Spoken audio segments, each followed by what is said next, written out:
Buenas tardes y buenos días a todos, a los que he saludado, a los que no he visto ahora mismo todavía, pero que estáis por ahí.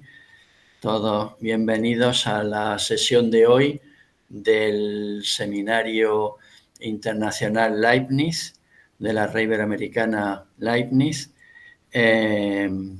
Tenemos algunas novedades. Sobre todo, pues, que el volumen 17A de la edición de obras filosóficas y científicas de Leibniz ya se ha terminado y los próximos días estará ya a la venta, con lo cual, pues bueno, damos un paso más hacia el final de esta edición que, bueno, ya va quedando menos, aunque todavía quedan un buen número de volúmenes por publicar, pero la mayoría están ya prácticamente traducidos, casi todos, con lo cual pues el trabajo principal ya se va acercando al final, ¿no? Y luego pues la publicación efectiva, pues bueno, lleva el ritmo que podemos llevar, pero bueno, con la publicación del volumen 17A, pues queda un volumen menos por publicar y sabéis que el volumen 17 tiene 2 tomos, A y B. En este que ha salido ya, el tomo 17A, está la correspondencia con Papin y la correspondencia con L'Enfant, que es mucho más breve. Prácticamente todo el libro es la correspondencia con Papin, que ha traducido Guillermo Ranea, y ahí pues ha hecho un buen trabajo y un gran trabajo, porque la correspondencia es casi prácticamente todo el volumen, son 500 páginas toda esa correspondencia. Óscar Esquisabel, pues me consta que tiene mucho que ver en que ese volumen se haya acabado por fin. La traducción de esa correspondencia, él ha colaborado ahí de manera significativa. Y bueno, pues agradecer a los dos que hayan terminado.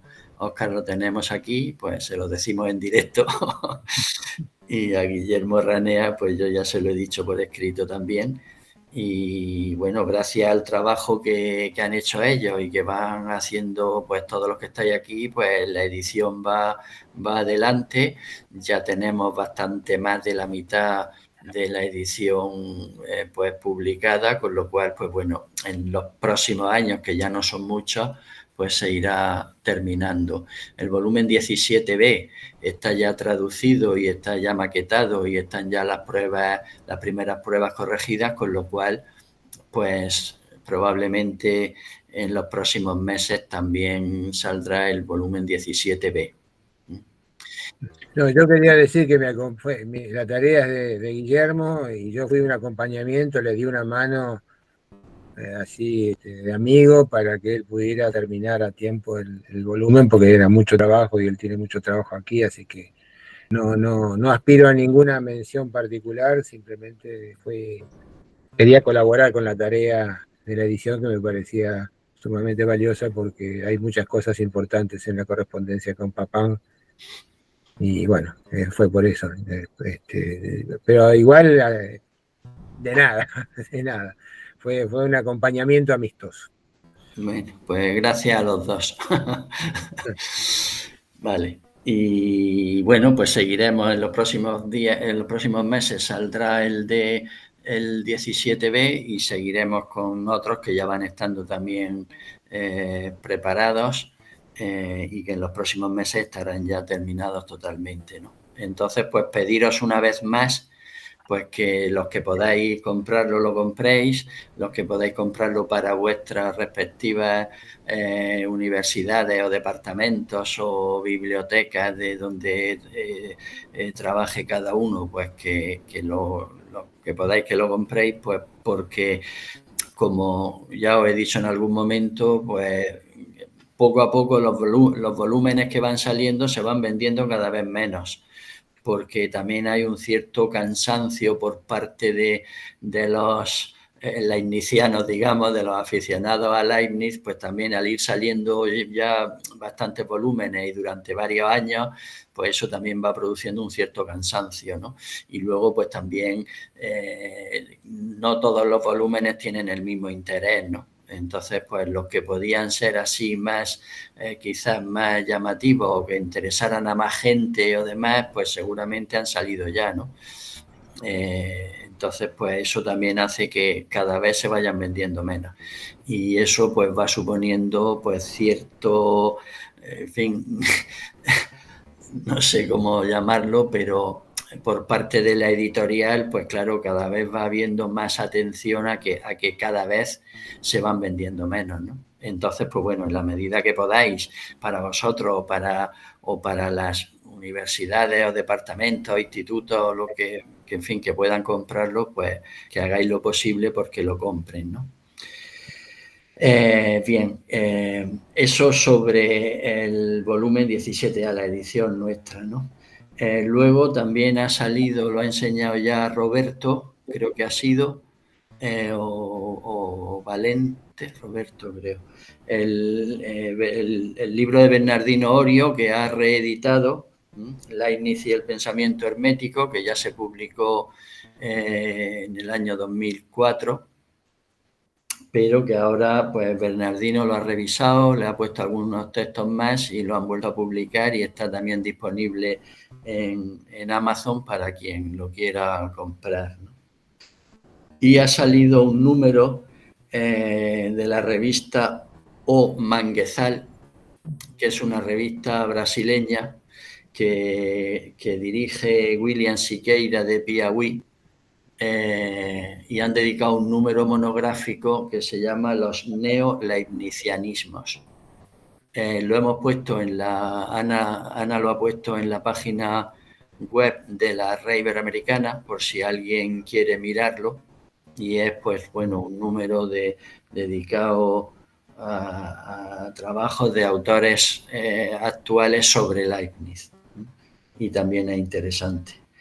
Y luego, por otro lado, pues estamos preparando, principalmente quien está trabajando en eso con nosotros es Leonardo Ruiz, de la Universidad Panamericana de México, ya lo conocéis, preparando la escuela de verano que hicimos en el año 2021, justo antes de lo que fue el Congreso de México. Pues eso fue un curso que duró 7 días, creo que fue, y cada día hubo 2 intervenciones y aquello estuvo pues bien estructurado y salió bien, fue interesante, y entonces lo estamos preparando para editarlo y ponerlo accesible en YouTube, vamos, en formato virtual, para poder ponerlo de manera que se pueda difundir y a quien le pueda interesar pues le sirva como una introducción o una primera aproximación al pensamiento de Leibniz en diversos ámbitos de su filosofía y algunas cosas de su concepción de la ciencia también, ¿no? Y eso pues también próximamente pues estará disponible, ya os lo diremos por si a alguien le interesa o para los alumnos, para lo que sea. Bueno, pues es una manera de difundir una aproximación a Leibniz, ¿no? Y luego reuniones, pues en este año va a haber varias, que yo sepa, por lo menos 3. En junio será la reunión de la Sociedad Francesa Leibniz. No es exactamente así, es Sociedad de Estudios Leibnizianos en Lengua Francesa, porque quieren incluir pues, a Canadá y demás, ¿no?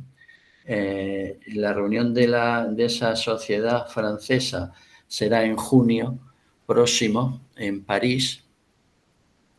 Luego en Roma, en agosto será el Congreso Mundial de Filosofía y ahí habrá también algún seminario, alguna sesión dedicada a Leibniz, por si a alguno interesa. Eso será en agosto en Roma. Y luego en Buenos Aires, pues ya eso ya lo hemos anunciado en otros momentos, pues principalmente Óscar Esquisabel y sus alrededores, pues están ahí organizando lo que será el quinto congreso de la red iberoamericana Leibniz. Eso será en noviembre próximo. Los datos sobre ese congreso, bueno, pues Ana de vez en cuando los manda a todos los miembros de la red y a otras direcciones que tenemos de listados de Leibniz. Y bueno, los datos en todo caso están en la página de la red iberoamericana Leibniz, en la página leibniz.es. Ahí están los datos que tenemos por ahora, pero vamos, lo fundamental ahora mismo es que será en noviembre del 2024, noviembre próximo, será en formato mixto, presencial para quien pueda ir a Buenos Aires, pero también habrá la posibilidad de participar a distancia. Y bueno, Óscar, si tú quieres decir algo más ahora mismo sobre eso. Sí, desde ya. Bueno, el Congreso va a ser del 4 al 8 de noviembre.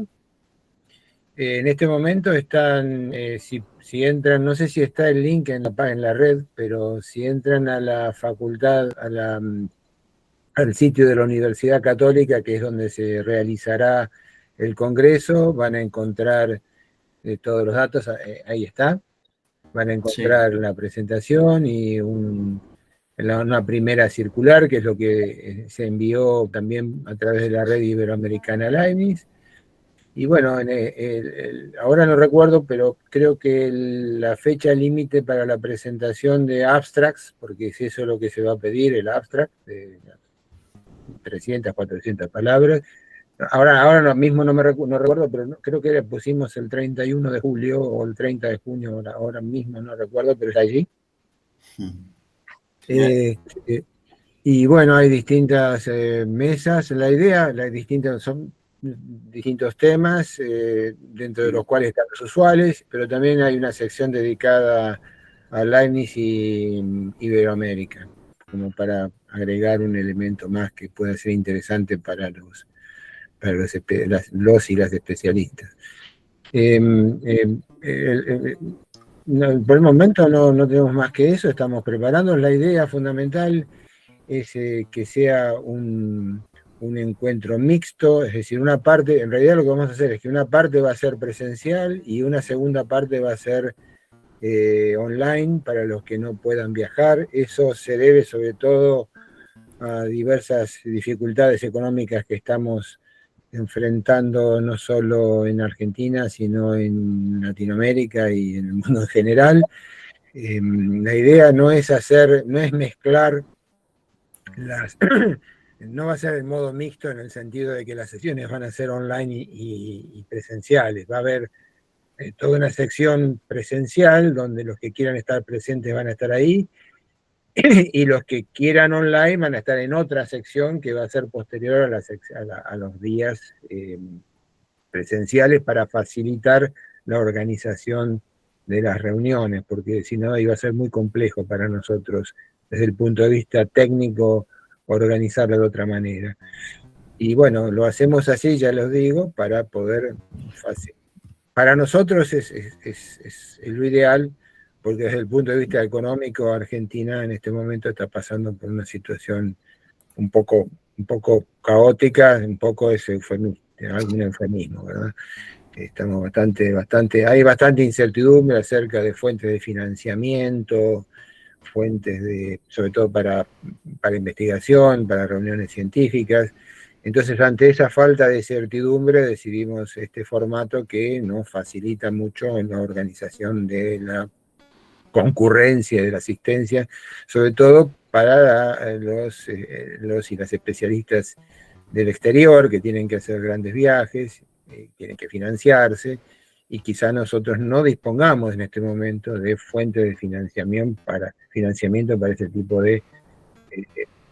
tipo de viajes, sobre todo si uno quiere invitar, ¿verdad? Entonces, bueno, esa fue la modalidad que encontramos. Y ahora estamos en la etapa primera de difusión, luego enviaremos más información acerca de hospedajes posibles y como habitualmente se acostumbra en los congresos. Y por el momento estamos en la fase de recepción de de propuestas de trabajo, se pueden proponer mesas también a esas propuestas de los interesados, ahí en las indicaciones está cómo hacerlo. Y bien, lo que sí es que en el momento de inscripción hay que escoger si uno desea, va a participar presencialmente o en forma virtual. Hay una tercera posibilidad para aquellos que quizá se queden, vienen del exterior y se queden todo el desarrollo del Congreso, los 4 o 5 días, porque es del 4 al 8, así que son 5 días. Pueden escoger la modalidad tanto virtual, al mismo tiempo virtual y presencial, es decir, que pueden participar tanto presencialmente en la primera fase como virtualmente en la segunda, ya sea como expositor o ya sea como participante. Eso es necesario también, propusimos eso para poder controlar la asistencia y que no haya asistentes fantasmas que por ahí puedan haber algún problema, ¿verdad? Pero bueno, eso por el momento es eso, son esas las noticias. Esperamos que la asistencia, la participación del mundo lainiciano de Iberoamérica, y también, por supuesto, vamos a proponer conferencias, sesiones especiales y conferencias plenarias con especialistas que, bueno, en este momento estamos en la fase de invitación, así que todavía no estamos muy al comienzo, todavía no sabemos muy bien quiénes van a ser, pero también dejo la propuesta para aquellos que quieran proponer especialistas o nombres para conferencias plenarias. Así que bueno, están invitados a participar y los recibiremos aquí con mucho placer y mucha alegría de poder organizar esta actividad lainiciana en Argentina, a pesar de las dificultades que tenemos. Quería decir una sola cosita más, pero no en relación con el Congreso. Los invito también a participar en un dossier, a los que tengan ganas, en la revista de Filosofía de México. Por ahora, me propusieron de la revista de Filosofía organizar un dossier sobre el pensamiento enciclopédico de Leibniz con motivo del volumen 3 que salió el año pasado. Así que si entran en la revista van a poder encontrar ahí las condiciones para presentar trabajos. Yo, digamos, soy el editor de ese dossier, así que recibiremos los trabajos también con mucho placer, y sería muy bueno que participaran los que quisieran en esa publicación, porque es un tema muy importante de Leibniz, y quizá no se ha dedicado tanta reflexión o tanto análisis, sobre todo en el mundo de habla hispánica, no español. No hay tanto sobre esas cuestiones. Son importantes porque son una intersección de cuestiones políticas, culturales, lógicas y científicas. Así que bueno, están invitados. Si ustedes quieren, después les paso la dirección de la revista y demás. Gracias. Bueno, gracias, Óscar, por todo el trabajo que estáis haciendo ya de organización del Congreso y en condiciones pues que no son precisamente las más favorables, pero en fin, seguro que saldrá bien y todos nos alegraremos. Pregunta Roberto el nombre de la revista. Sí, en la revista ahora les doy el nombre porque en este momento no lo recuerdo con exactitud, pero ya mismo se los doy. Vale. Y si puedes poner el enlace, sí, pues para que todo el mundo lo pueda ver. Bien. Pues bueno, dicho esto... Revista de Filosofía, así se llama, Revista de Filosofía. Es de México, ¿sí? Y pongo el enlace luego. El dossier se va a llamar Leibniz, Ciencia, Sabiduría e Interés Público. ¿Sí? Es Ibero. Es de la Universidad Iberoamericana. De la Universidad Iberoamericana, sí. Pondremos, Sí. sí, pondremos el anuncio y el enlace lo pondrá en la página de la Red Iberoamericana para que lo pueda ver todo el que le interese. Sí, si quieren les puedo, a ver, pero un segundito, que puedo, a ver, por ahí les puedo subir el texto, no sé cómo se manda aquí, como... Lo ha puesto Ana en el chat. Ya está en el chat. Sí, lo ha Perfecto. ahí ya. Sí. Ahí está, sí. Vale. Y yo les pongo el enlace para que lo puedan ver. A ver si lo tengo. De acuerdo. Sí. Bueno, pues entonces, si os parece, empezamos mientras va poniendo eso Óscar, para que no... Sí, no pase más tiempo. Vale. En la sesión de hoy, pues la exposición inicial la va a hacer Josep Olesti. El tema que ha elegido se llama El lugar de Leibniz en el problema teológico-político. Y bueno, propuso un par de textos que ya Ana envió a todo el mundo. Y bueno, pues sin más, Josep, cuando quieras puedes empezar. Muy bien, gracias por la invitación y a vosotros por estar ahí. Con este título me pensaba que tendría que empezar con aquello de Macedonio Fernández. Había tanta gente que si falta uno más no caben, pero veo que no, lo cual celebro. Pero la palabra es fea, este problema teológico-político, pero lo que hay detrás a lo mejor también es feo, pero es importante. Hace referencia a las implicaciones políticas de lo religioso. No está de más recordar que, aunque tendemos a asociar la religión con, digamos, algo de tipo teórico, con su contenido dogmático, una religión es también, o a lo mejor habría que decir sobre todo, una manera de organizar la práctica, una propuesta de organización de la convivencia. Y por lo tanto, es fácil que entre en conflicto, que entre en colisión con las autoridades, ¿no?, políticas, que son las que en principio se ocupan de este tipo de asunto. Este es un problema teórico, claro, pero huelga decir que históricamente es central, en particular en la Europa moderna, que está atravesada, ¿no?, por lo menos los siglos XVI y XVII, por conflictos de naturaleza teológico-política. Y casi por no quedármelo, entre paréntesis, no estará tampoco de más observar que este no es un asunto resuelto y que sigue candente hoy en día, a lo mejor con otros protagonistas. O sea que yo creo que merece la pena tratarlo. Es, por otra parte, un tema estelar de la filosofía política moderna. Si pensáis en los dos grandes escritos del siglo políticos, de pensamiento político del siglo XVII, que son el Leviatán de Hobbes y el Tratado Teológico Político de Spinoza, pues en Spinoza el título mismo lo indica. En el Leviatán, la segunda mitad, la mitad, digamos, aritmética del libro, está dedicada a este asunto. Por tanto, me parece que vale la pena tratarlo y ver cómo Leibniz se sitúa respecto a él. Yo he seleccionado dos textos, como habéis visto. Digo un par de palabras sobre ellos. El primero es sencillo, es una carta, la carta es de Landgraf. Hay que saber únicamente que este hombre era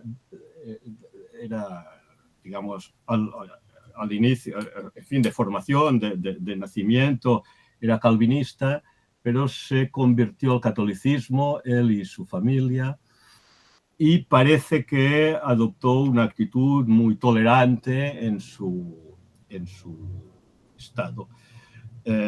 Y por tanto es alguien sensible a esta temática, y es en esta carta donde Leibniz se hasta donde yo sé, es en esta carta donde Leibniz hace una exposición más explícita de su posición.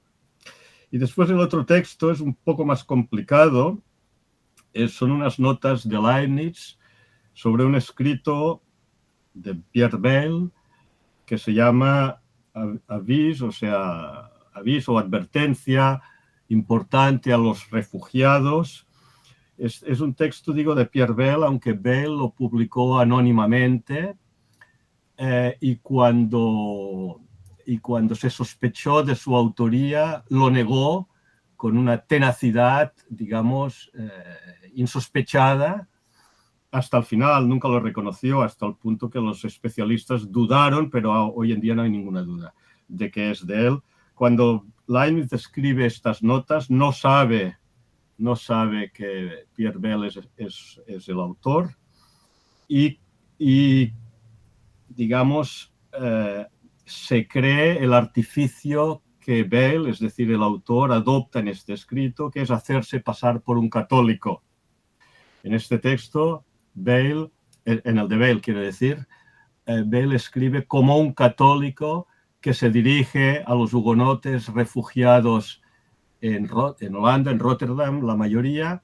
Hay que recordar que tras la revocación del edicto de Nantes a finales del siglo XVII, entre 200 y 300.000 franceses, calvinistas franceses, se ven obligados a exiliarse.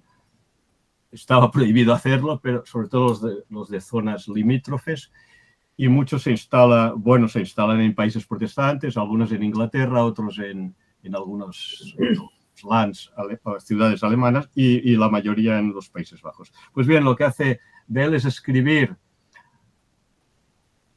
a los que como él se han exiliado, adoptando el punto de vista de un católico que les dice que si quieren volver un día, si quieren que Luis XIV pueda reconsiderar la prohibición del culto protestante en Francia, deben evitar toda tentación sediciosa y deben aparecer ante Luis como súbditos fieles.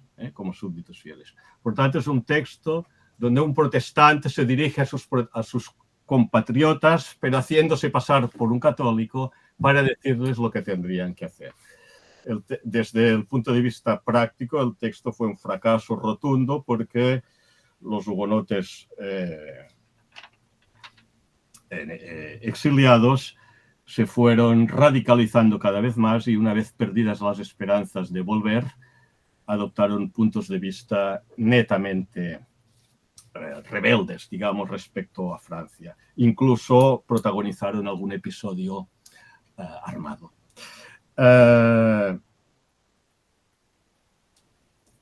Leibniz escribe estas notas, por tanto, sin saber exactamente lo que hay detrás, pero lo relevante es que aborda el asunto de la legitimidad o no de la rebelión. Porque este es el tema que yo voy a tratar. Es uno de los muchos temas que orbitan alrededor de la cuestión esta de las implicaciones políticas de lo religioso. Me centraré en él, el de hasta qué punto la religión debe tener la primacía y hasta qué punto la fe religiosa autoriza o incluso exige, llegado el caso, la desobediencia y la rebelión frente a las autoridades digamos, civiles. Lo que voy a hacer, no he preguntado, ¿esto qué he de contar hasta las 6 solo? ¿O un poco más? Tienes que darle al... Juan, no te escucho. Perdón.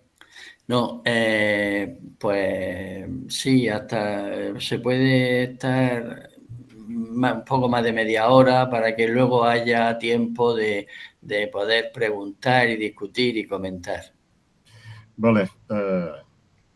A ver, yo lo que tenía previsto, lo voy a hacer un poco condensado, pues. Lo que tenía previsto era dibujar un mapa.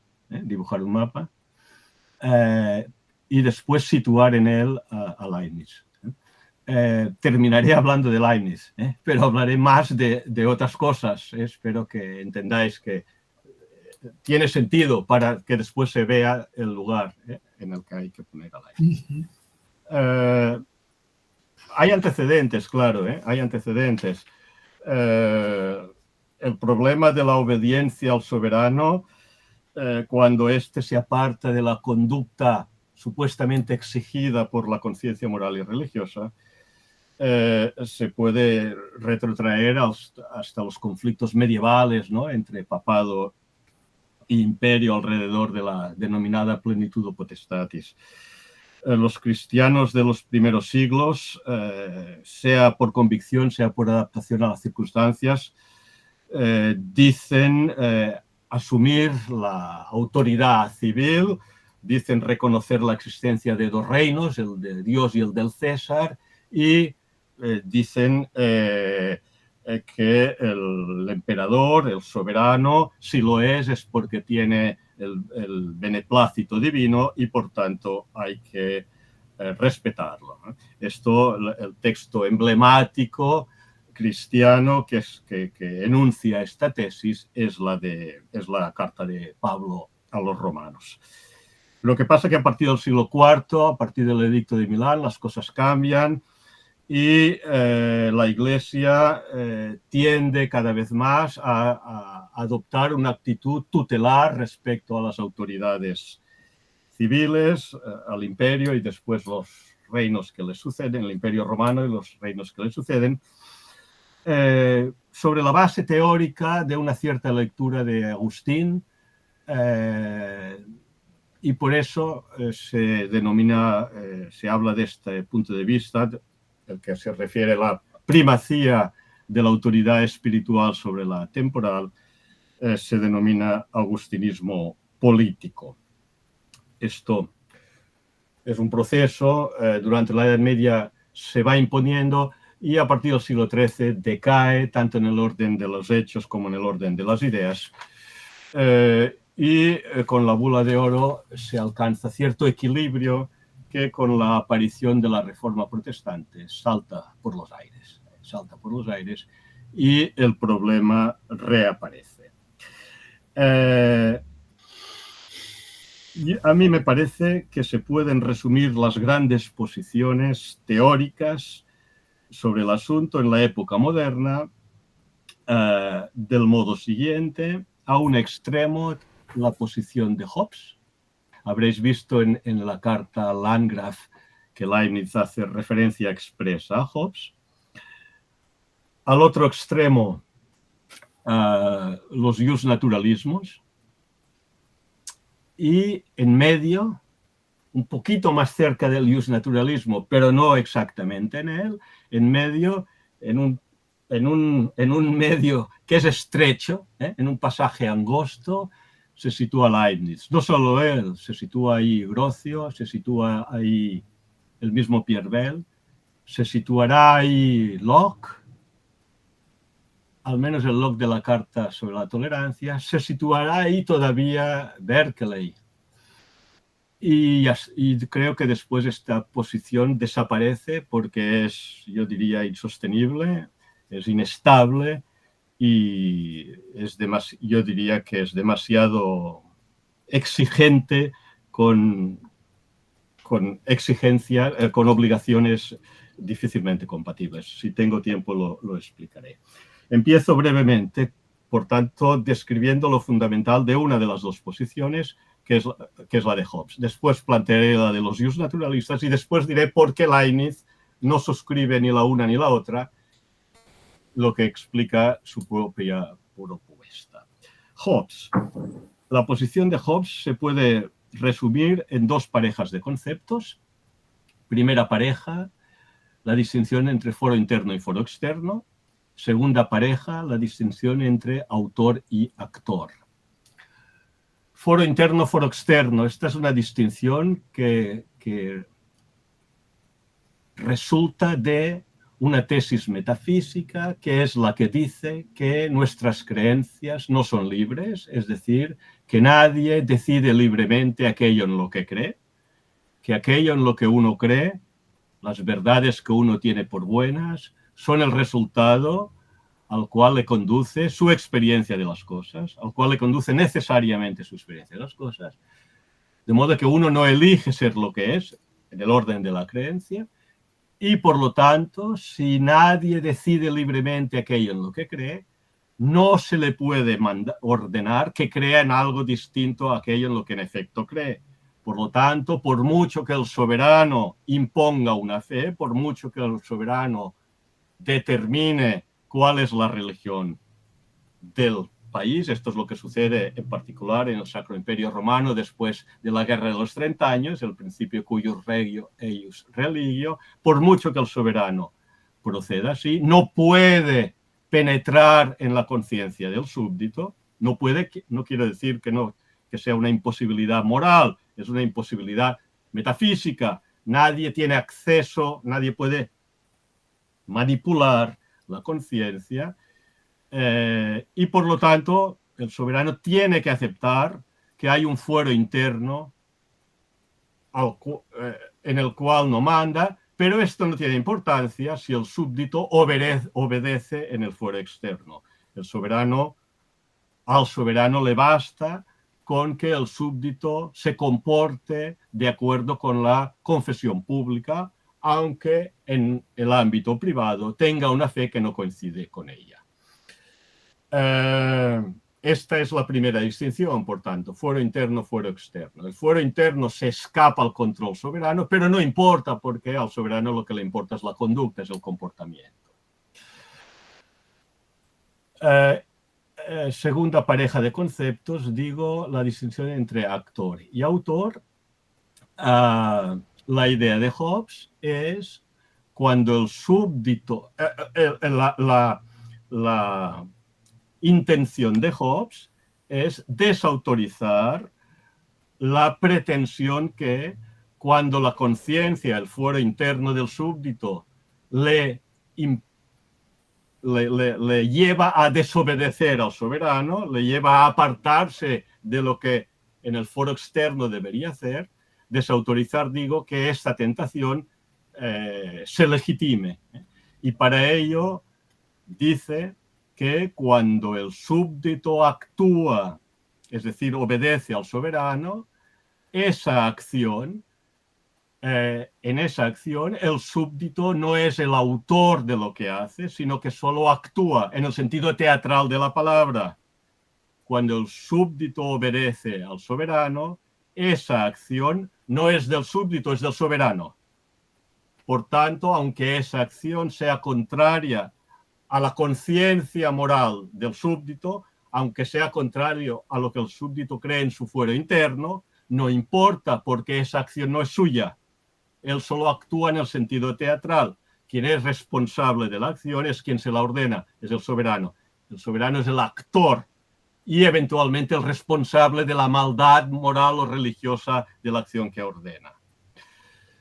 Hobbes se preocupa de buscar una confirmación bíblica de esta posición y la encuentra en un pasaje del segundo libro de los Reyes, que es un episodio donde un general sirio, Naamán, enfermo de algo, que debe ser la lepra, siempre es la lepra, ¿no? En el Antiguo Testamento, creo que es la lepra, va a ver a un profeta de Israel, al profeta Eliseo, y efectivamente le cura y entonces dice, así, ahora ya veo que este es el Dios verdadero, me convierto a la fe de Israel, pero resulta que como general del ejército sirio debo participar en el ritual religioso de mi pueblo, debo adorar al que ahora reconozco que es un ídolo, ¿qué hago? Y el profeta le dice, vade in pace, ves en paz, haz, que no tienen... Lo que cuenta es, esta es la interpretación de Hobbes, lo que cuenta es lo que crees tú en tu fuero interno, no lo que haces externamente. Bien, de esta manera Hobbes pretende que ha suprimido la coartada religiosa para la desobediencia. Esta es una posición, la de Hobbes. Al otro extremo, la de los justnaturalistas. Los justnaturalistas piensan que hay unas leyes naturales a las que todos deben adaptarse y que en el orden moral y político determinan lo que es bueno y lo que es justo, y por tanto son estas leyes las que circunscriben el perímetro de la acción legítima. El derecho positivo debe ajustarse a estas leyes, al derecho natural, y solo las leyes que lo hacen son verdaderas leyes, es decir, disposiciones que obligan. Era ya la tesis de Tomás de Aquino, que decía que la ley, si se aparta de la ley natural, no es una ley, sino una corrupción de la ley. Francisco de Vitoria, Francisco Suárez repiten más o menos lo mismo. La idea es cuando una ley positiva se aparta de la ley natural, deja de ser una ley y pierde su fuerza de obligar. Cuando lo que vale para la ley, vale para el soberano. Cuando un soberano deja de ordenar, deja de disponer de acuerdo con lo que las leyes naturales prescriben, deja de ser un soberano legítimo y se convierte en un tirano. Y por tanto, al tirano es lícito desobedecerle y, si es necesario, llegado el caso, eliminarlo. Son las posiciones tiranicidas que encontramos al menos desde el siglo XII en Juan de Salisbury y que en el siglo XVII repite, por ejemplo, Pierre Jurieu, un teólogo fanático calvinista, amigo primero y después furibundo enemigo de Pierre Bayle.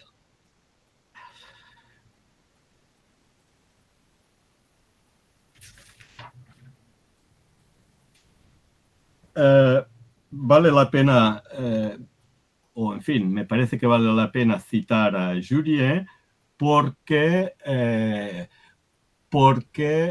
ello demuestra que no son solo los católicos los que sostienen este punto de vista. El campeón de la tesis justnaturalista católica en la época moderna es el cardenal Roberto Bellarmino,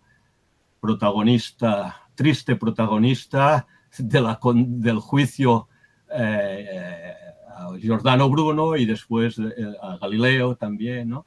Y objeto de las críticas, por cierto, del capítulo más largo del Leviatán, que es el capítulo 42. Digo, no son solo los católicos, sino también los calvinistas, un poco menos presente, aunque también hay ejemplos entre los luteranos. Bueno, pues estas son las dos posiciones extremas. La de Hobbes a un lado, la de los justnaturalistas en el otro. Tenemos que Hobbes sostiene que no hay ninguna razón para desobedecer. Hay que obedecer siempre al soberano y en particular no es una razón para desobedecer que lo que el soberano disponga se oponga a nuestra convicción interna, moral y religiosa, por intensa que ella sea. Y al otro extremo, digo, los justnaturalistas que sostienen, al contrario, que cuando lo que el soberano determina se opone a nuestra conciencia moral y religiosa, debe ser desobedecido. ¿Qué posición adopta Leibniz en este panorama?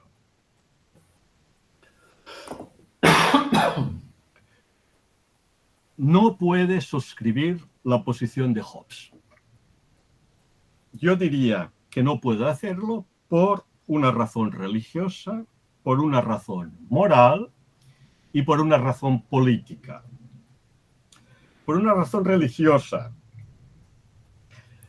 que es que no se puede eliminar la conciencia. no se puede reducir la religión a el movimiento de la lengua, es decir, a lo que Hobbes denominaba el fuero externo.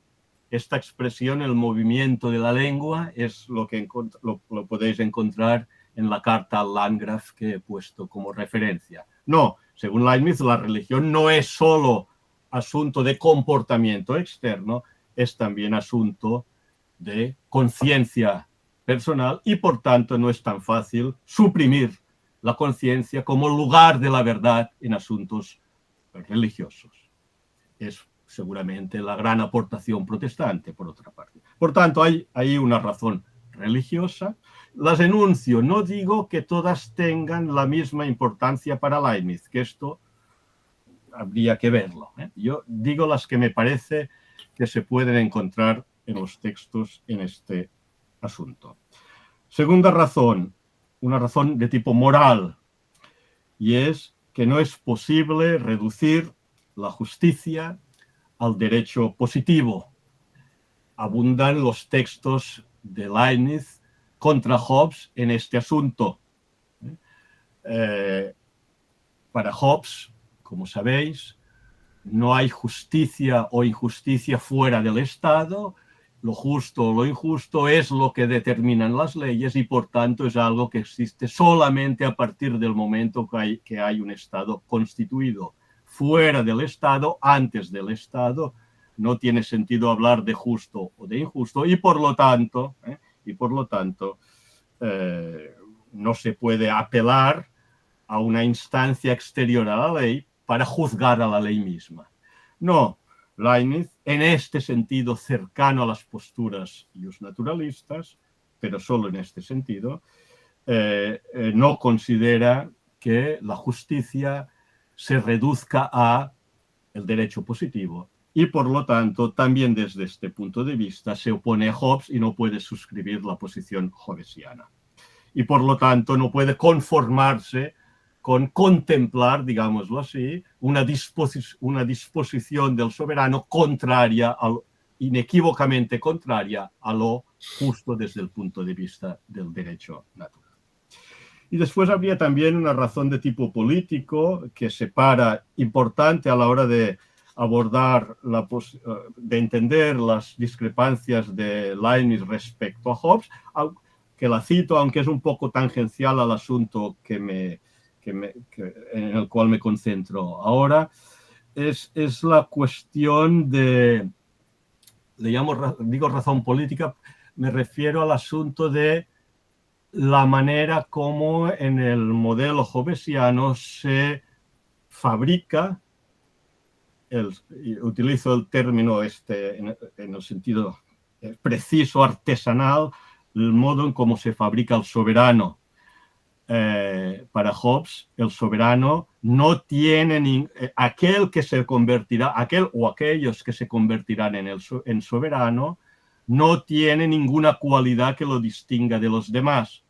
La única cualidad que tiene el soberano distintiva es aquella que pasa a tener cuando se convierte en soberano, es decir, disponer del poder suficiente para ejercer su función. En principio, cualquier individuo podría ser soberano, podría ser convertido en soberano. Para Leibniz esto es contrario al principio de razón suficiente. Dice en más de un lugar, debe haber algo que distinga a aquel que va a ser convertido en soberano, alguna cualidad que le haga merecedor de tal cargo, vamos a decir así. En cualquier caso, pues, la posición de Leibniz no puede ajustarse a la de Hobbes, cosa que es seguramente previsible y a lo mejor hubiera podido decirlo sin entretenerme en ello. Pero en fin. Pero tampoco se ajusta a la de los justnaturalistas. Y esto a lo mejor no es tan evidente. ¿Por qué Leibniz no puede suscribir la posición justnaturalista? Creo que hay una razón religiosa, una razón moral o político-moral y una razón política. Una razón religiosa, los textos.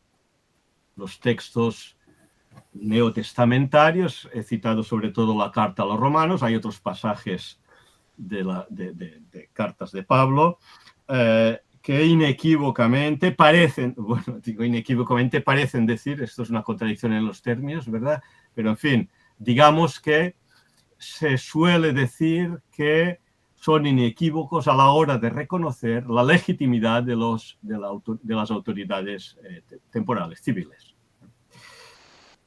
Y por tanto, hay una primera razón religiosa que es lo que dice la Escritura.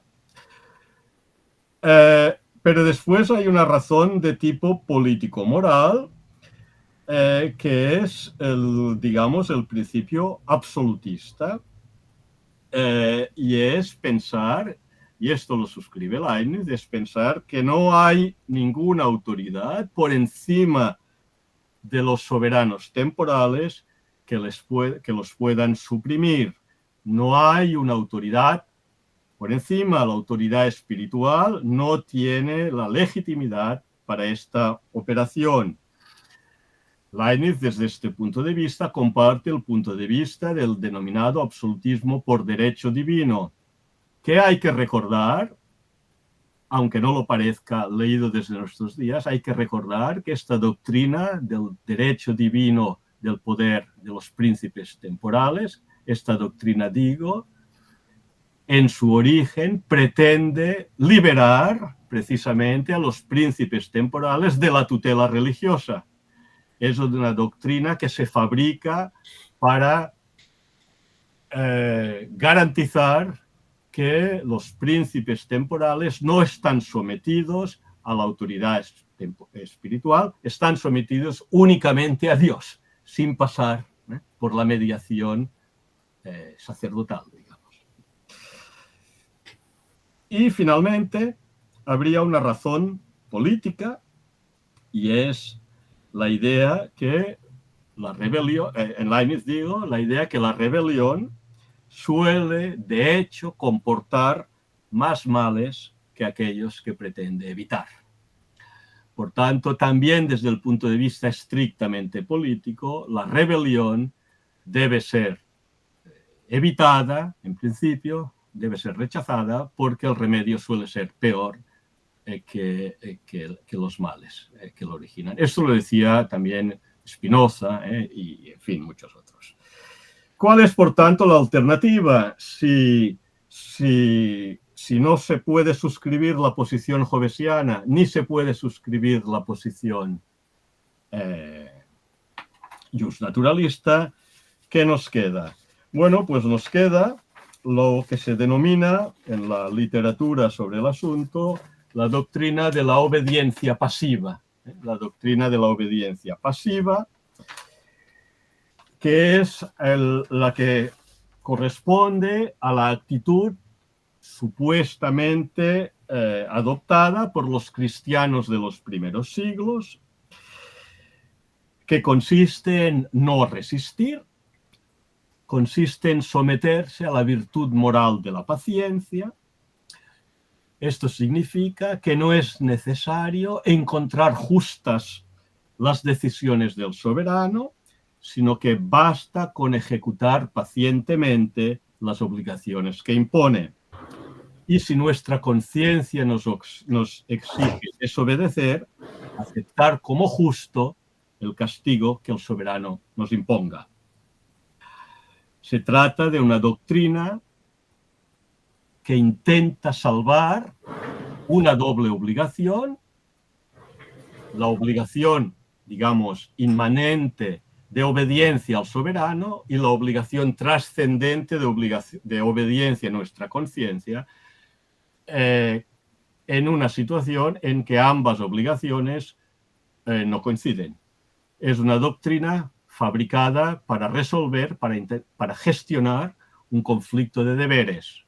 El súbdito está obligado, esta es la posición de Leibniz y de algunos otros, el súbdito está obligado a obedecer a su conciencia, el súbdito está obligado a obedecer a su soberano. Cuando lo que el soberano obliga no coincide con aquello a que la conciencia obliga, ¿qué hacemos? No podemos ocultar nuestra conciencia, como pretendía Hobbes, diciendo que somos actores, como Laurence Olivier. No podemos desobedecer al soberano, como pretenden los justnaturalistas. ¿Qué hacemos? Pues acatar y en el límite no obedecer y aceptar el castigo.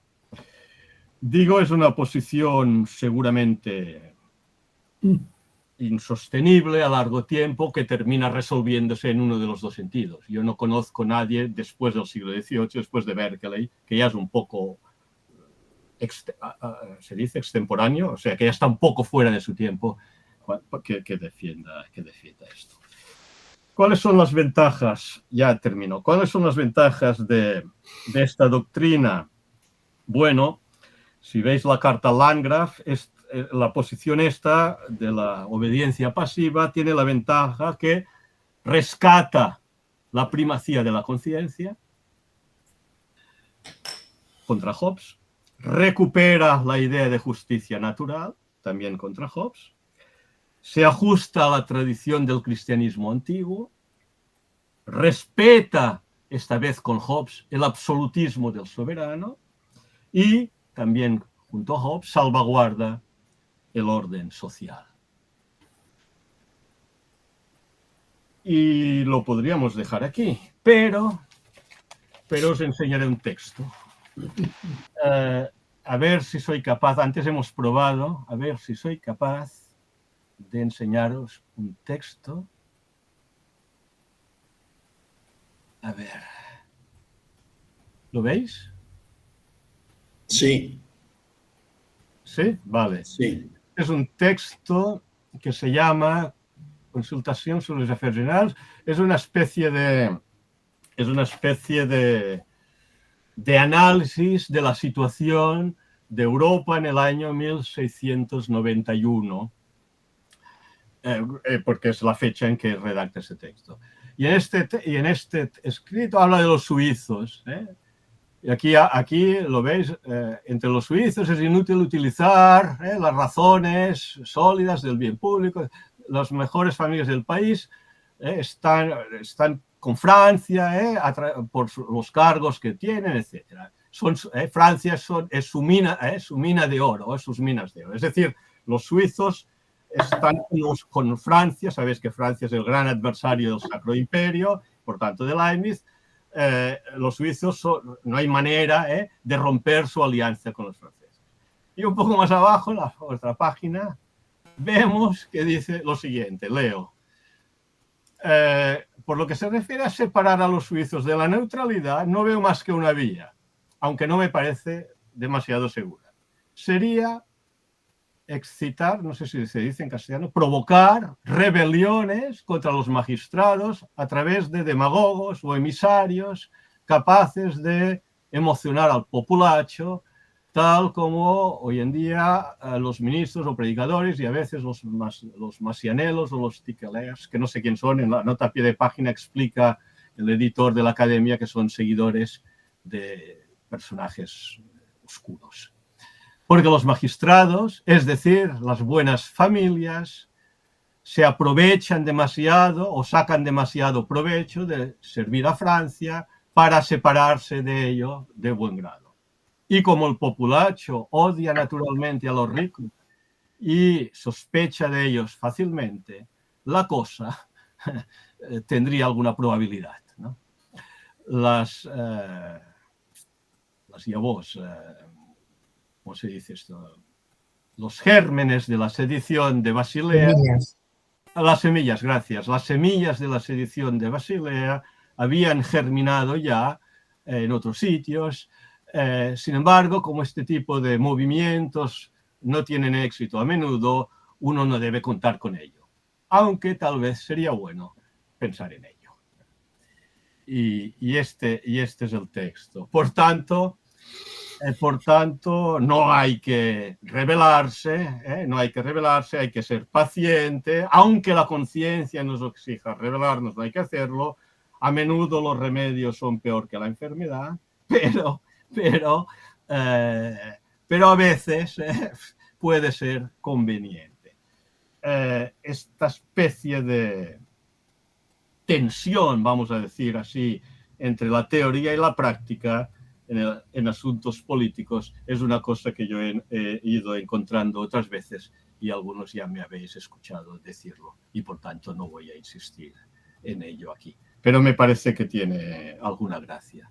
Y bueno, creo que me he ajustado más o menos al tiempo. Gracias y, en fin, es hora vuestra. Muy bien. Gracias, Josep, por tu clarita y estructurada exposición. Pasamos entonces ahora pues a comentarios, sugerencias, críticas y discusiones. Entonces, quien quiera pues decir algo, ahora es el momento.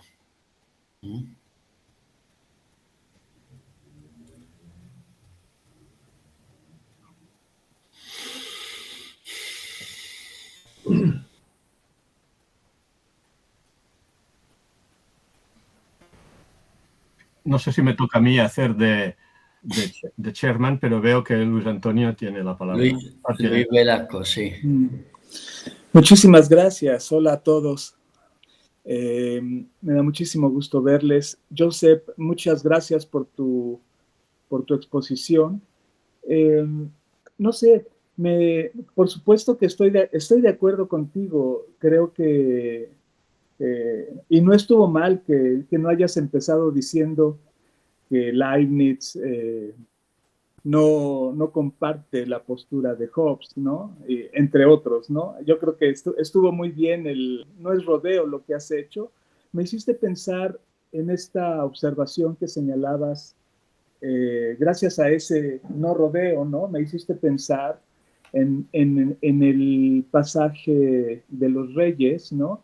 Y es que está relacionado con la posibilidad de distinguir entre fuero interno y fuero externo, ¿no? Que digamos es un asunto común en la filosofía política, incluso nos recuerda pasajes también muy famosos como el de Kant y el prescripto del ministro de Enseñanza y Culto, ¿no? De la época, el famoso Bollner, ¿no? Pero a lo que voy es que el detalle, que tú ya no quisiste profundizar en eso, el detalle es que el libro de los reyes comienza y termina con la misma frase, es decir, el libro de los reyes comienza diciendo, no lo tengo aquí de memoria, bueno, mi memoria es muy mala, lo voy a decir así, pero recuerdo que comienza y termina con la misma frase, que es, esta era la época en cuando no había reyes, es decir, no había orden, no había poder político, algo así como si fuese algo peor que el estado de naturaleza, ¿no? Entonces, la interpretación que hace Hobbes de ese pasaje me parece que remite a un episodio sin ley, a un episodio donde, como decimos en México, vivimos a salto de mata, como hoy en día, ¿no? En Michoacán, en todas partes, en Naucalpan, en todas partes, en México. Pero precisamente la solución que tú ofreces en la perspectiva ya leibniziana me parece que es una salida sumamente razonable y es la única con la que tú no puedes perder de vista la búsqueda del bien, es decir, cómo finalmente te sienta haber decidido qué hiciste en un episodio en donde la vida política es todo un caos, ¿no? No hay ley, no hay reyes, no hay, etcétera, etcétera. En fin, eso es lo que te quería preguntar, si es que puedes ahondar un poco más en eso y nada, pues muchísimas gracias.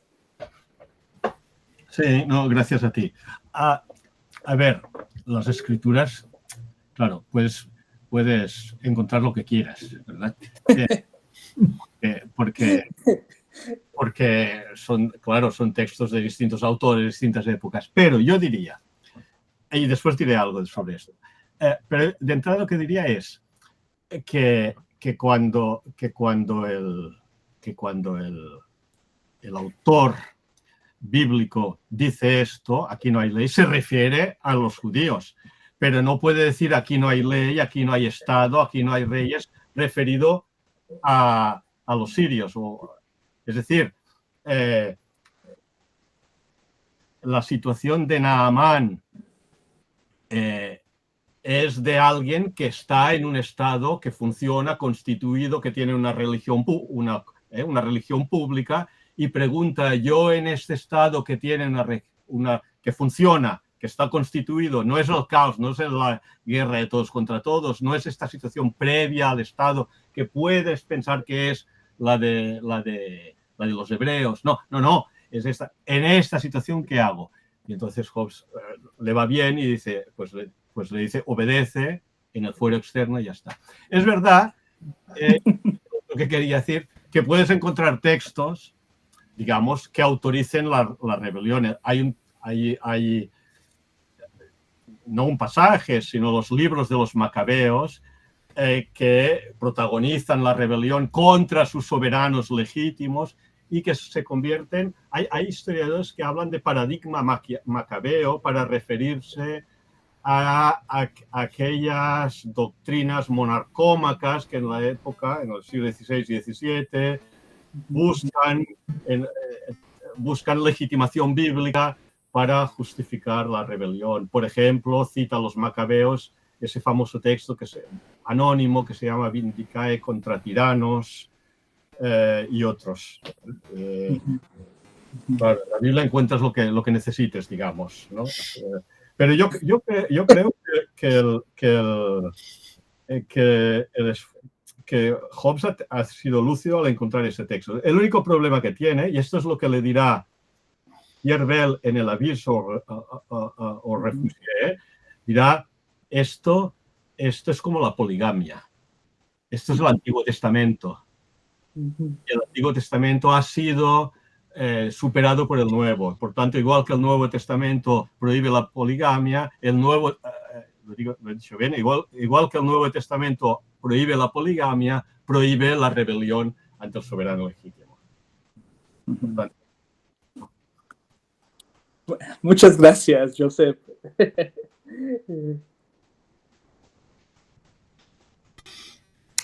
¿Alguien más que quiera preguntar o decir algo? Sí, yo. Bernardino. Bueno, Josep, que ha sido una inmensa alegría el volverte a escuchar y disfrutar de tus amplios conocimientos. Yo voy a hacerte solamente una simple preguntita. Esa especie de ambigüedad político-religiosa de Leibniz obedece a que él era un cortesano, ¿no? Digo. no, Porque si no habría sido un radical justnaturalista. no, yo no me atrevo a decirlo. Es posible que sí, pero yo creo que en Leibniz hay una vocación genuina de ajustar. Esto hablo en general de la filosofía leibniziana, no solo de este asunto. Creo que hay una vocación genuina de ajustar siempre que sea posible el núcleo de su sistema, entre paréntesis, habría que ver cuál es, yo haría mi definición, el esfuerzo para ajustar el núcleo de su sistema a lo que digamos las líneas maestras de la ortodoxia cristiana. Creo que hay una vocación genuina de hacer esto, no solo por una rendibilidad inmediata, sino porque le parece razonable hacerlo así. Yo creo que, por tanto, es algo más que solo cumplir con aquello que le conviene a efectos de su posición, ¿no? No le puede soltar a Landgraf, vamos a rebelarnos todos, ¿no? Sí.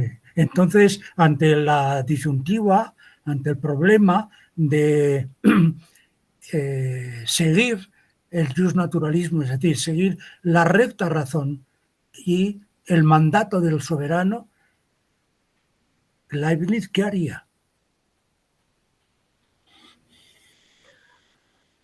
no voy a contestar a la pregunta que haría, sino lo que dice que habría que hacer. Bueno, pues a eso me refiero, hombre. Bueno. Sí. No, ¿No? ojo. Es que si lo que dices es lo que él dice que habría de hacer, ahí está la ambigüedad. Bueno, claro. Yo creo que lo que él diría que hay que hacer es obedecer. Si lo que manda es directamente un crimen, digamos así, no hacerlo y asumir el castigo. Sí. Bueno. Yo creo que diría esto. Sí. Pero en fin, no sé, ¿no? Sí, en eso yo creo que el criterio último, no sé en qué estás pensando, Josep, cuando dices, yo diría cuál es el núcleo del pensamiento de Leibniz. No sé exactamente en cuál crees tú que sería, porque sobre eso hay opiniones diversas. Pero en todo caso, lo que sí me da a mí la impresión es que el criterio último de acción para Leibniz es el orden de la razón. Y el orden, lo que él entiende que es el orden de la razón y los principios racionales y demás. Yo creo que ese es el criterio absolutamente irrebasable para él. Tan es así que la acción divina nunca se puede, tal y como él la entiende, nunca se puede desviar de los principios de la razón. Y no solo eso, sino que cuando él llega a plantear que pueda haber verdades de fe, o sea, religiosas, reveladas o, en fin, de la fuente que sea, pero verdades de fe que puedan chocar contra los principios de la razón, ahí lo que él dice es, esas no son realmente verdades de fe.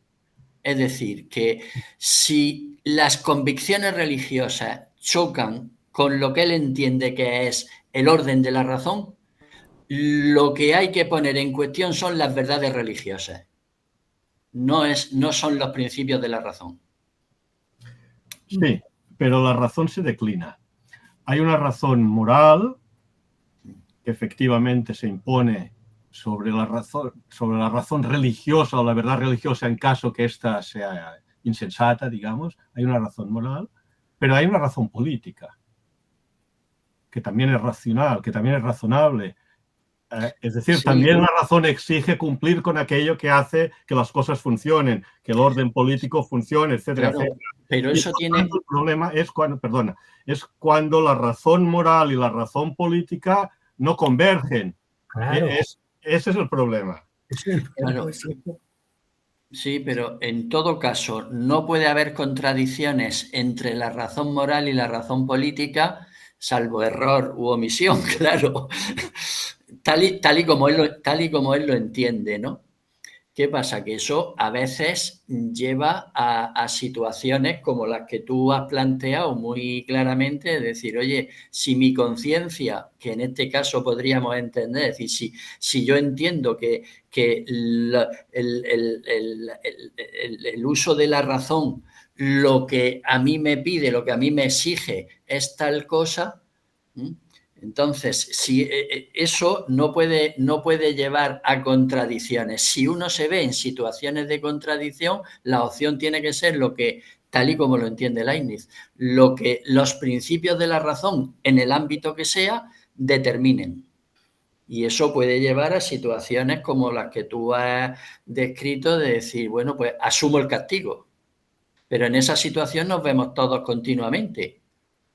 Continuamente o en determinadas ocasiones. Es decir, yo no estoy de acuerdo con esto, ¿qué hago? En esa situación, pues bueno, ahí Leibniz lo que hace es decir, bueno, la conciencia, que en este caso es el orden de la razón, tal y como él lo entiende, la conciencia es lo que tiene que prevalecer, y si eso me lleva al castigo, tengo que asumir el castigo.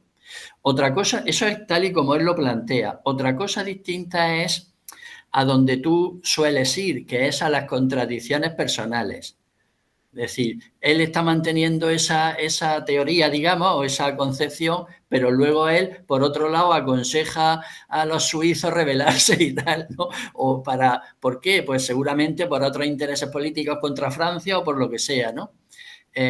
pero yo creo que conviene distinguir esos dos niveles. Una cosa son las contradicciones personales, que por supuesto que las hay en Leibniz y seguramente en cualquier ser humano que analices, porque vivir sin contradicciones, eso no existe, o no sé si existirá.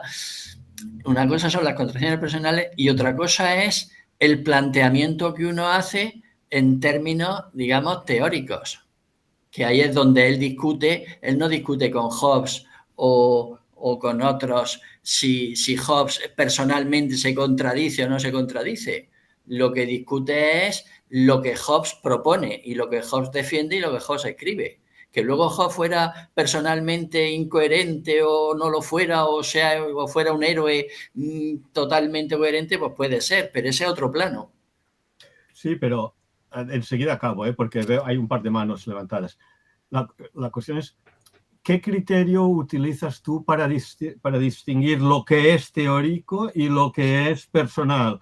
¿Por qué me dices estos textos inequívocamente son teóricos y hay que tomarlos en serio y estos otros textos son, bueno, ya se sabe, personales y por tanto tienen otra función? No. Cuando alguien hace un análisis de la situación política y dice hay que promover o sería útil promover una rebelión en Suiza, está diciendo es conveniente para el Sacro Imperio Romano debilitar a Francia, es por tanto una razón tan racional en su ámbito como esta la que aconsejas. Por tanto, no es tan fácil, ya entiendo lo que quieres decir y a lo mejor incluso... No. Pero no es tan fácil trazar la línea de demarcación. Totalmente de acuerdo, y con esa distinción no quiero decir que sea irrelevante. Lo que quiero decir es que son dos planos distintos y obviamente no tiene el mismo valor lo que plantea Jasper que lo que plantea Heidegger. Por ir a un ejemplo flagrante de coherencia personal o no. O sea que eso no, yo no creo que sea irrelevante, pero son dos planos diferentes. Heidegger podrá haber sido un nazi y haber apoyado a Hitler y demás, pero filosóficamente ha tenido tal influencia que ha decidido mucho de lo que ha pasado en la historia del siglo XX en el mundo, para bien o para mal. Entonces, esos dos planos se pueden distinguir. ¿Cuál es el criterio de distinción? Pues eso estoy de acuerdo totalmente contigo y que eso no es fácil de dilucidar. No siempre está claramente una cosa situada en un ámbito o en otro, porque hay interacción, obviamente. Perdona, Tomás había pedido la palabra. Y Óscar antes me ha parecido. Pero... Óscar.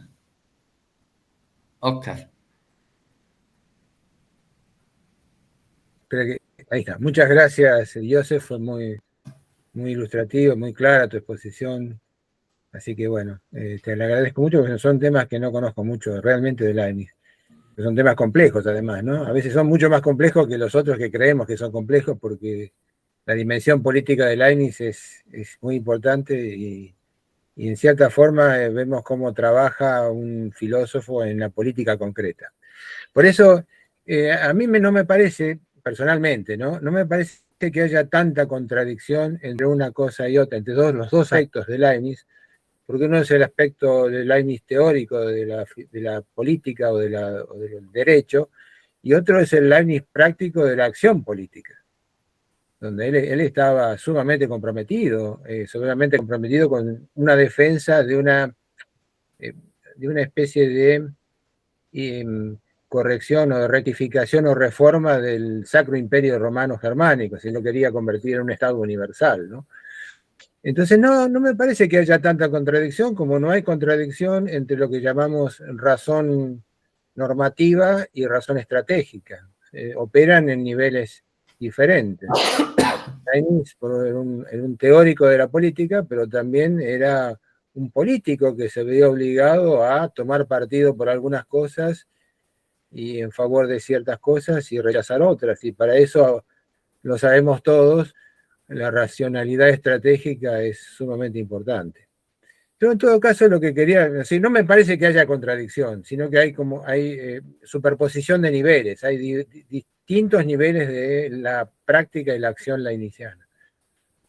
Lo que yo, en todo caso, lo que puede unir una cosa con la otra es es algo que vos tocaste tangencialmente, pero que me parece muy importante, y es cuál es la fuente de legitimidad teórica del monarca o del soberano.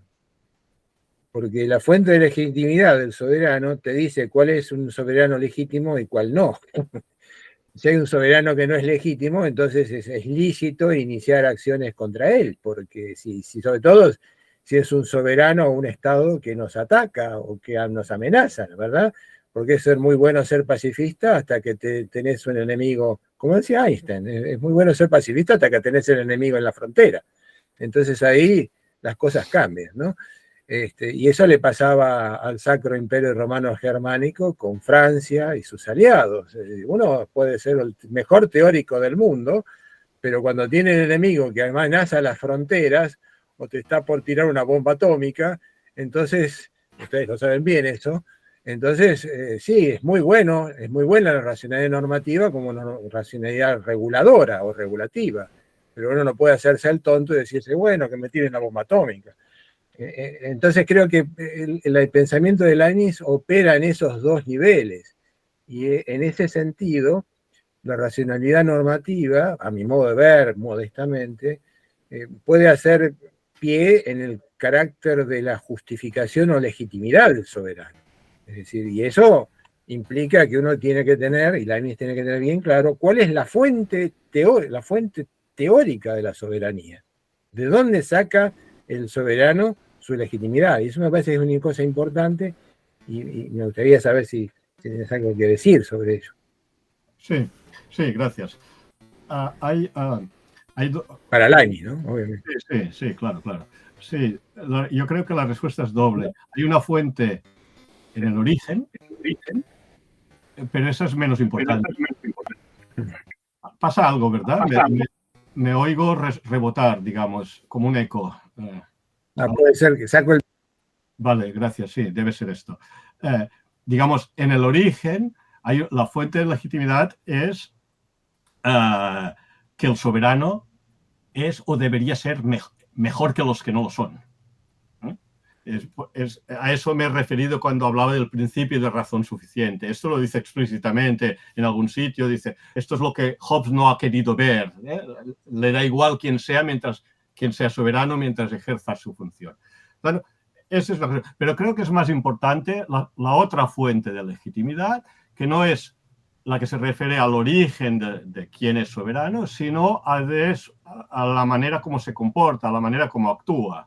Es decir, lo que legitima al soberano es que se comporte de acuerdo a lo que es debido racionalmente hablando. Es decir, que actúe del mismo modo que actúa Dios respecto a los súbditos. Y aquí hace aquel paralelismo, ¿no? También habla de Dios como el monarca de su ciudad, de la ciudad de Dios.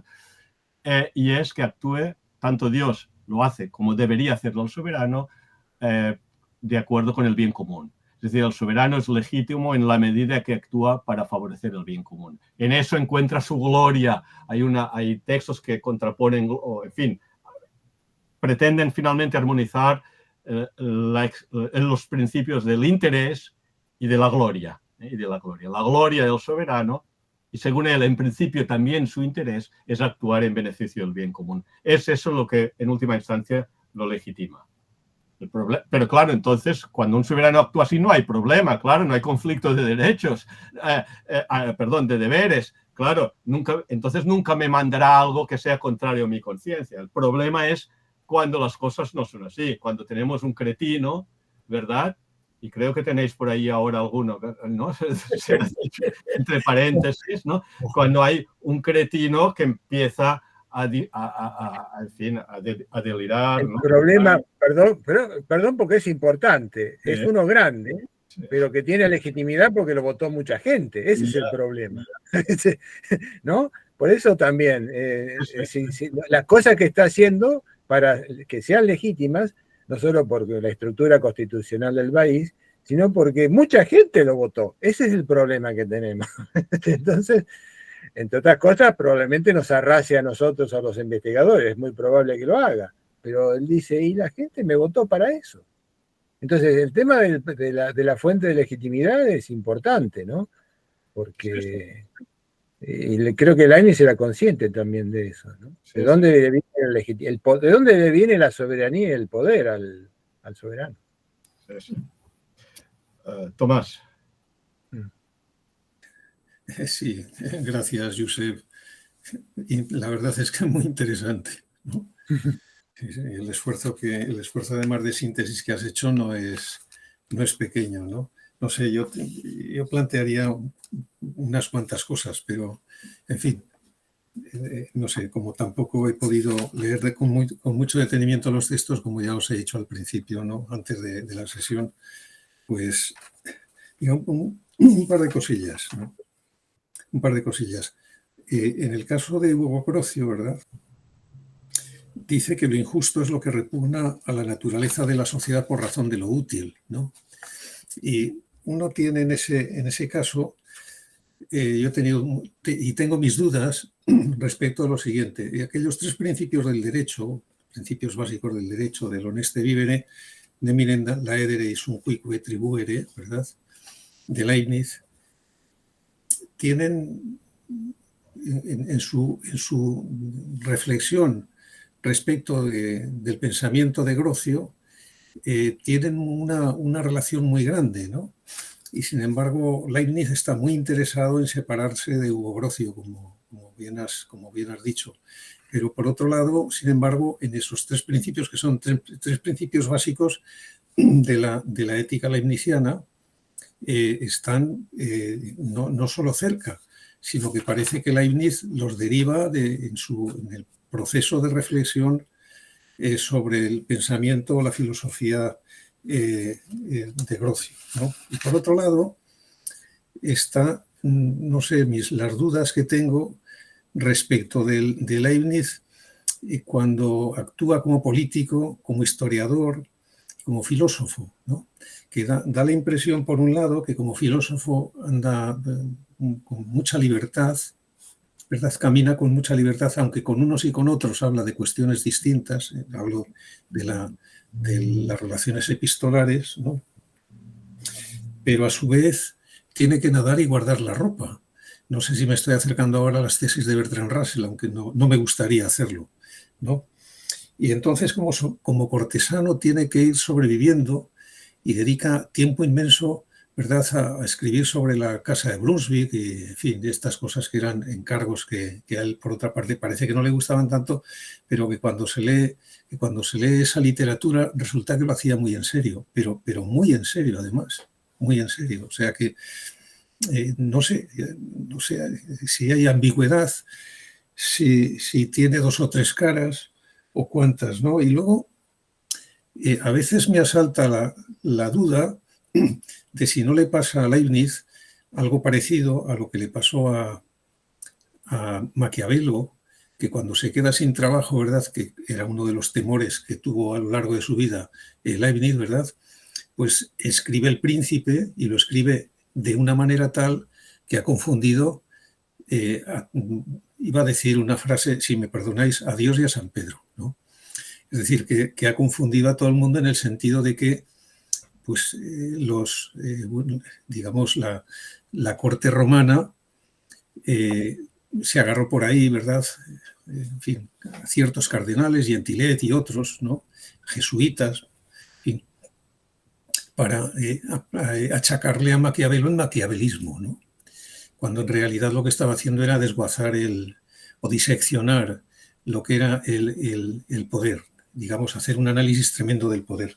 Yo no sé si no juega muchas veces Leibniz con ciertas ambigüedades, o si se sitúa en un momento en un sitio, en otro momento en otro, ¿verdad? Si en un momento está más cerca de Hugo Grocio o en otro momento está más cerca de otro, no lo sé. Yo ahí tengo muchas dudas y por eso te las planteo, ¿no? Incluso, en fin, en algún momento dado, hasta cuando escribe sobre la casa de Brunswick, me da la impresión de que la tiene tan endiosada que, permitidme que os lea simplemente 2 líneas del libro segundo del capítulo primero del De Regno de Tomás de Aquino.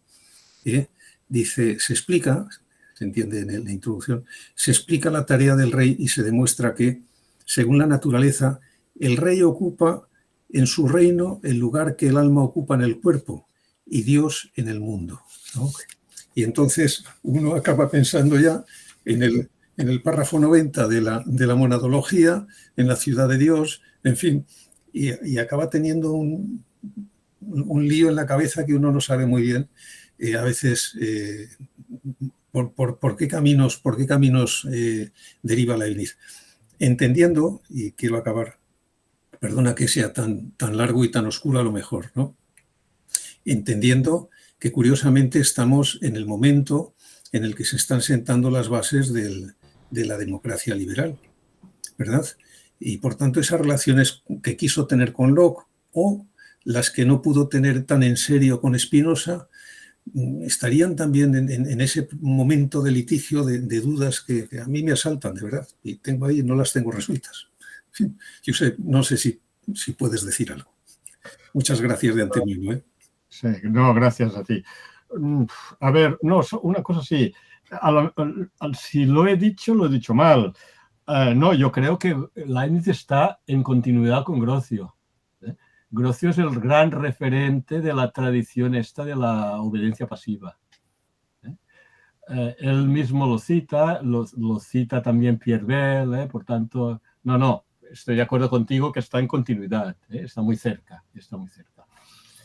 Y claro, estas ambigüedades de Leibniz, sí, están allí, igual que están efectivamente en Maquiavelo. Hay una carta muy bonita de Maquiavelo donde dice, lo digo de memoria, pero es casi seguro que lo dice a sí mismo, dice, de un tiempo a esta parte, nunca digo lo que pienso ni pienso lo que digo. Y si alguna vez se me ocurre decir lo que pienso, lo escribo de forma tan compleja que no hay manera de reconocerlo. Pues sí, Leibniz, sí, ambigüedades, claro, las que quieras, sí, y sobre todo en estos asuntos.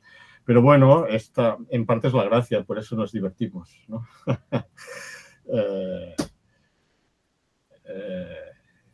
En fin, no sé, no se me ocurre, ¿no? En cambio, Spinoza es mucho más macizo, ¿no?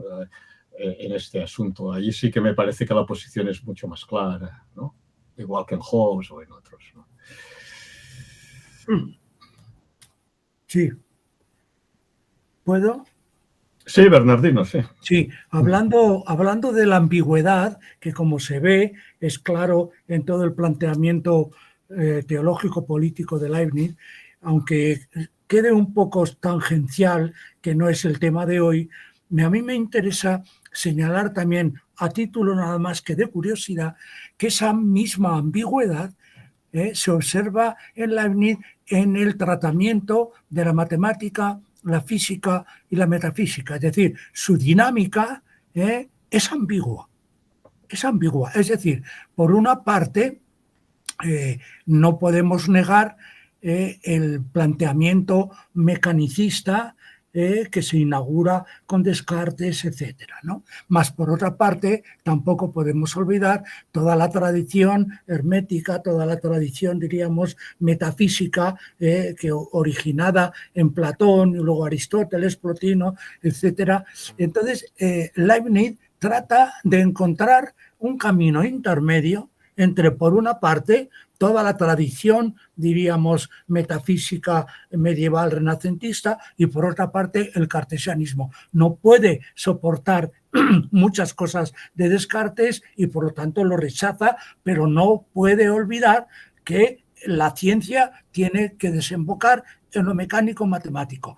Pero él necesita, diríamos, un poco fundamentar todo esto en esa distinción que él hace entre la res extensa y la res cogitans, ¿no? Quiero decir que a lo mejor la posición de Leibniz en toda su trayectoria intelectual pues tuvo que buscar un lado intermedio, por un lado un pie en los naturalistas y por otro lado otro pie, diríamos, en los servidores del poder, y en la metafísica, por un lado, con los renacentistas, espiritualistas, y al mismo tiempo no tenía más remedio que admitir lo evidente, y es que la ciencia tiene que desembocar en lo mecánico matemático. Entonces noto yo un poco esta especie que está un poco a mitad de camino entre unos y otros, tanto en el terreno político religioso como en el terreno filosófico metafísico. Me parece a mí, vamos. Sí, estoy completamente de acuerdo, sí. Y ahí está su gracia en buena parte, ¿verdad? Sí, sí, sin duda. Saberse mover, digamos, lúcidamente en este, ¿no? En este laberinto, ¿no? de posiciones aparentemente irreconciliables, ¿verdad? Sí, sí. Quiso estar con todos. Sí, en eso yo creo que es un rasgo muy típico de Leibniz, porque como dice Bernardino, eso le pasa en todos los ámbitos. Leibniz quiere tener en cuenta tal diversidad de posiciones, de proposiciones y demás, que siempre está utilizando hasta los principios más principales de la razón, son de lo más, no sé si ambiguo, a lo mejor ese es el resultado, pero son de lo más flexible, de lo más diverso, de lo más aplicable en situaciones y en ámbitos absolutamente distintos. El principio de razón suficiente que mencionaba Joseph Olesti, Leibniz utiliza como unas 40 formulaciones diferentes. Y ese es el principio o uno de los principios supremos de la razón. Sí. O sea que hasta ahí llega pues la diversidad, la flexibilidad. Lo que decía Joseph es que se mueve en un laberinto. La metáfora del laberinto es una de las que más utiliza él. Y eso es por algo.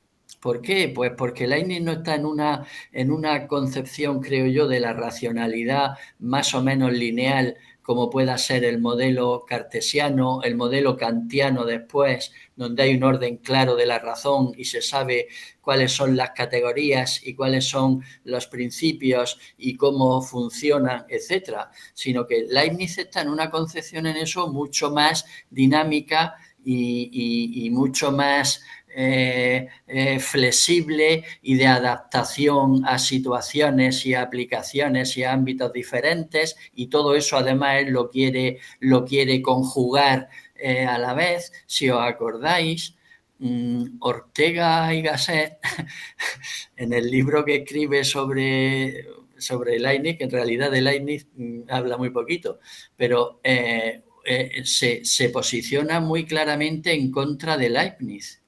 Y lo que a él le achaca es que no se toma en serio los principios de la razón. Y dice Ortega, no, es que parece que está jugando con ellos, nunca los define de manera definitiva y no se los toma en serio. Y se enfada muchísimo y dice, por lo tanto, no, Leibniz no.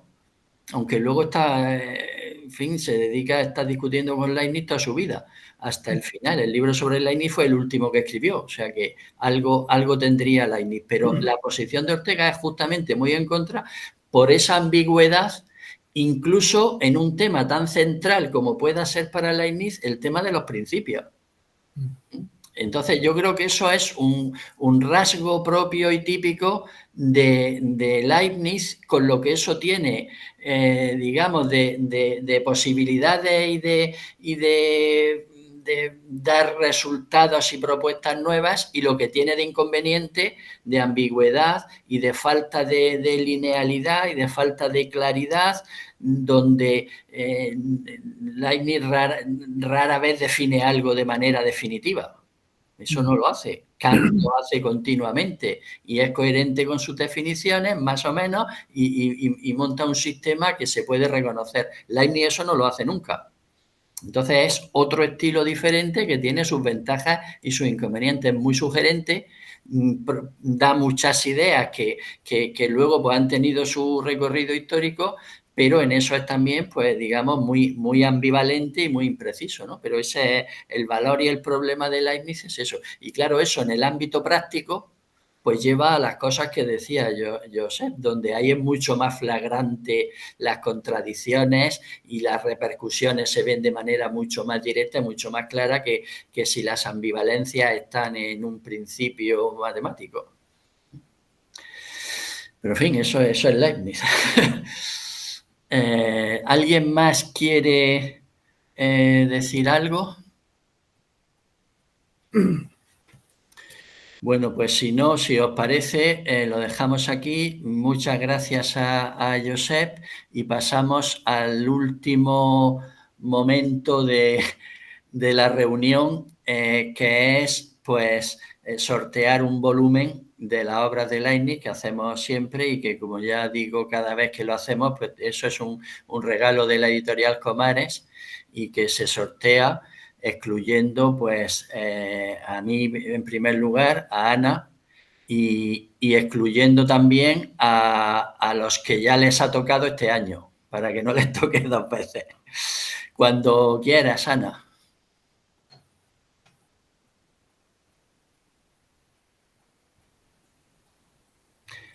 ¿Ha salido Valente? Sí, pero Valente estaba le tocó hace poco. Ah. Es que no lo había quitado. Yo he puesto todos los asistentes hasta el momento. Vale. No, bueno, pues dale otra vez y lo siento, Valente. Ya le tocó, es mucha suerte en este año. No pasa nada, muchas gracias. Dale otra vez. Daniel Loarte. Daniel, ¿estás por ahí? Daniel está por ahí. ¿O se ha ido ya? No está. Está aquí. Estoy. Saludos desde Lima. Hola, Daniel. Desde Perú. ¿Cómo están? Muy bien. Nada, te ha tocado, ya lo has visto, ¿no? Sí, gracias. Ahí. Gracias. Sí, puedes entonces elegir pues un volumen de los que se han publicado ya y te lo mandamos a la dirección que tú nos mandes. Lo puedes elegir ahora o bien escribirnos después mañana y decirnos cuál quieres. Yo coordino con Ana porque hay 2 cosas. La primera es que voy a ver si puedo ver que se ha enviado a nuestra embajada en Madrid. Voy a hablar con una colega. Y lo otro, si es que no se puede, les comento que desde el 1 de abril estoy yendo a trabajar a la embajada del Perú en Puerto España. No España, sino Puerto España. Así que vería ahí cómo coordinamos. Vale, pues entonces escribe a Ana y le dice a dónde quieres. No hay ningún problema en mandarlo a la embajada. Pero, sí, yo voy a ver a una colega que está allá, a ver si es que... Vale, pues mañana o pasado, cuando tú puedas, le escribes a Ana y le dices qué volumen quieres y exactamente a qué dirección quieres que se envíe, dirección postal. ¿Vale? Súper. Bueno, pues muchas gracias a todos los asistentes, a algunos que no he dicho nada, pero estáis por ahí, Alfredo, Álvaro, gracias por asistir, a Gonzalo Serrano, Ginás, también está Joan Lluís, en fin, alguno más por ahí, Rodrigo, que no he saludado tampoco, gracias a todos y quedamos para la próxima sesión, que será la de abril, el 4 de abril, donde la ponente será Tessa Lacerda de Brasil. Así es que gracias y hasta la próxima.